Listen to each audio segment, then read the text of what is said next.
kejahatan. Di antaranya adalah bom bunuh diri.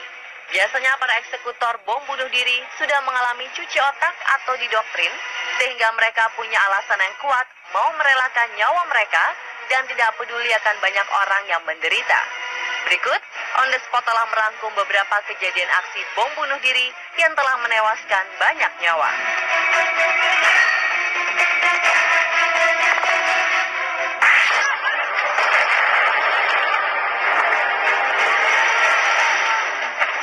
Orang tewas, 120 orang terluka, dan 17 orang lainnya dinyatakan hilang pada 18 Juli 2015 akibat serangan bom bunuh diri yang dilakukan oleh kelompok negara Islam Irak dan Suriah alias ISIS di bagian utara Baghdad, Irak. Aksi kejahatan itu terjadi di pasar di jantung kota saat warga sedang berbelanja untuk menyambut Hari Raya Idul Fitri. Pelaku bom bunuh diri membawa bom seberat 3 ton di mobilnya. Aksi pengeboman ini mengakibatkan kerusakan besar dan meninggalkan lubang besar seperti kawah di jalan dengan lebar sekitar 5 meter dan kedalaman sekitar 2 meter. Menurut pejabat tinggi Hanbani Saad, Provinsi Diyala, lokasi pemboman itu sebenarnya telah dinyatakan pemerintah bebas dari ISIS. Namun ternyata tetap terjadi serangan sporadis dalam beberapa pekan terakhir.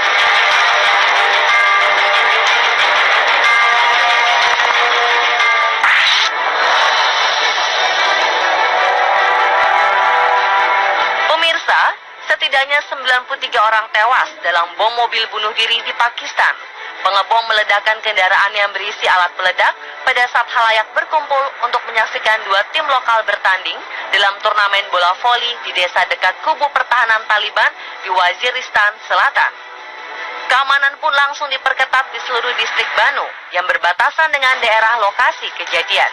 Dalam ledakan besar ini, 20 rumah roboh dan beberapa di antaranya masih diisi oleh keluarga pemilik rumah. Pengebom diduga menggunakan alat peledak berbobot 300 kg. Saat itu, diduga kelompok garis keras Taliban lah yang harus bertanggung jawab sebagai balasan mereka atas operasi militer untuk menumpas kubu pertahanan Taliban. Kala itu keamanan di Pakistan memang sedang memburuk, di mana kelompok garis keras telah menewaskan lebih dari 2.800 orang sejak Juli 2007.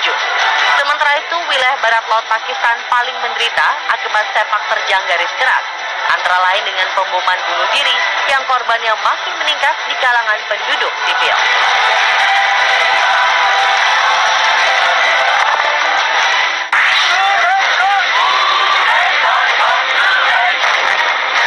Ledakan bom menghebohkan lainnya pernah terjadi di Ankara, Turki pada 10 Oktober 2015. 2 ledakan kembar terjadi terpisah di dekat stasiun kereta api utama Ankara, sewaktu orang-orang berkumpul untuk mengikuti demonstrasi. Para pelaku bom bunuh diri menggabungkan diri dengan para pengunjuk rasa yang menuntut diakhirinya kekerasan antara pasukan pemerintah Turki dengan milisi Partai Pekerja Kurdi atau PKK. Demo itu terjadi karena pemerintah dianggap tidak mampu mencegah terjadinya serangan besar. Atas pemboman yang menewaskan hampir 100 orang itu, kelompok yang menamakan diri Negara Islam atau ISIS menjadi pihak yang diduga kuat sebagai pelaku pemboman Ankara.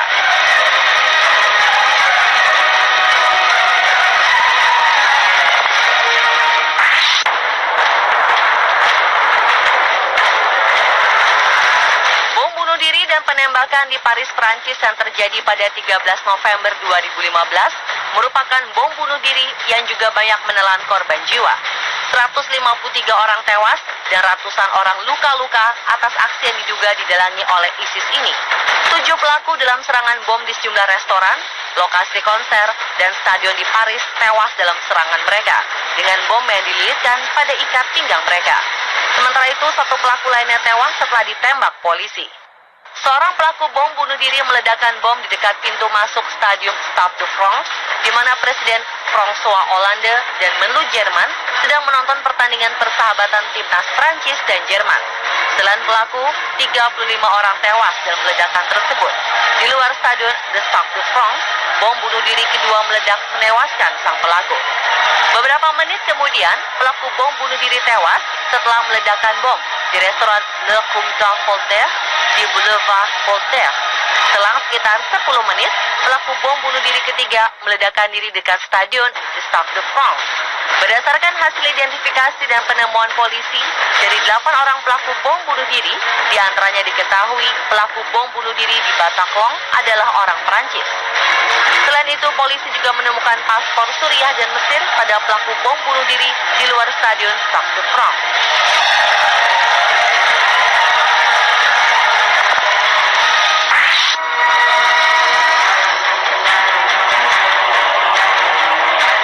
Oktober 2002, aksi teror melanda Indonesia tepatnya di Pulau Dewata, Bali.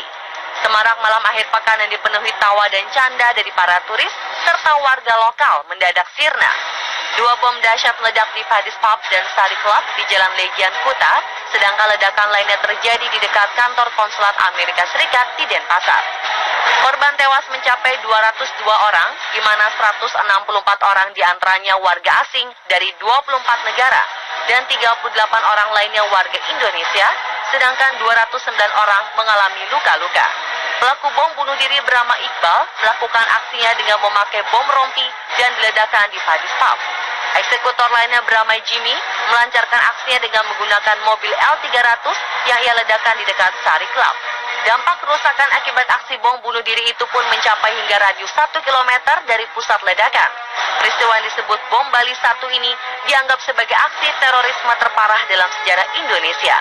Semoga peristiwa pemboman tidak pernah terjadi lagi di bumi pertiwi Indonesia.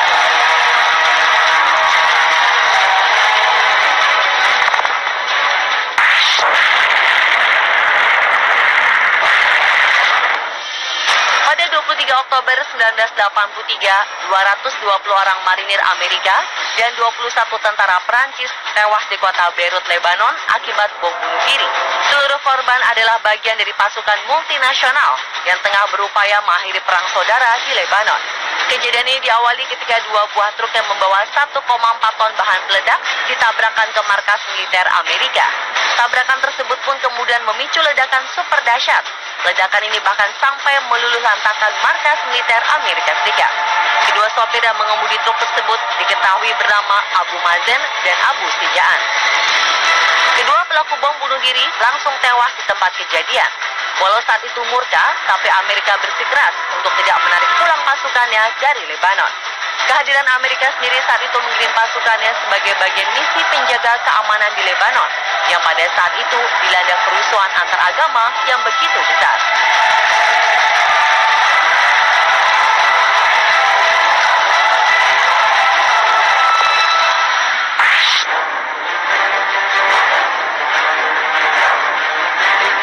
Dan inilah bom bunuh diri yang terbanyak memakan korban jiwa.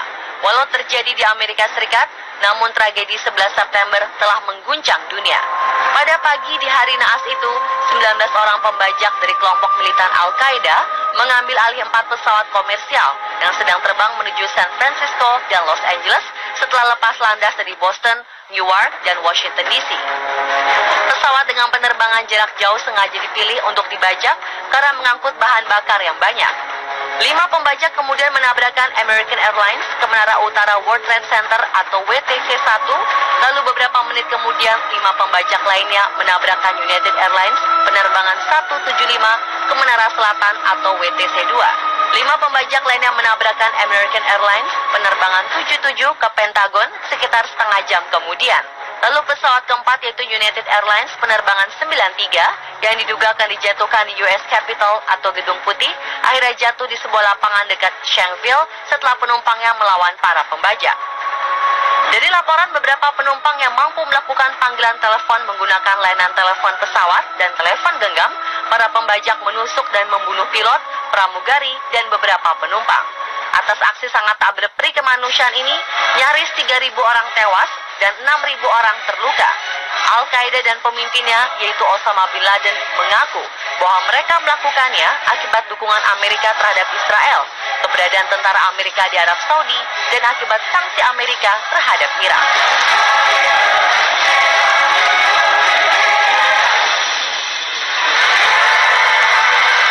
Pemirsa, telah 7 aksi bom bunuh diri menghebohkan versi On The Spot.